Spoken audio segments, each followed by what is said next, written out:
Well, ito na yung pinakamalaking pagtatraidor sa isang kababayan na nakita ko sa buong buhay ko. Ako po ay 72 years old na ngayon. Lahat po halos ng naging presidente ng Pilipinas magmula kay Diosdado Macapagal hanggang kay Digong, hanggang kay Bongbong ay nasaksihan ko lahat po ang kanilang pagpapatakbo. Pero ito na po yung pinakamalaking traidor na pangyayari sa isang naging presidente. Kasi po kahit tapos na po yung termino ng isang presidente, dapat pa rin po natin igalang yung kanyang pwesto dahil naging presidente nga po siya ng bayan natin noong araw. Bukod pa doon, isa po si Presidente Duterte o si Digong kung tawagin namin sa napaka-popular na presidente na nasaksihan ko rin sa buong buhay ko. Siya na po yung pinakamahal at minahal ng mga Pilipinong naging presidente.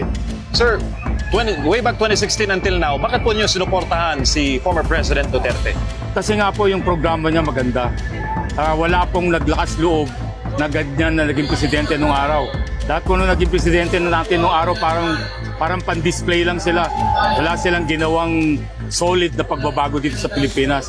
Nung umupo po si Digong, kaya ako sa sinuportahan, doon pa lang po sa plataforma niya, sa anti-droga, doon po nagkasundo na kami. At gusto rin niyang maging federal system tayo nung araw. Gusto ko rin po yun. Kaya sinuportahan ko po siya hanggang sa matapos po yung kanyang termino.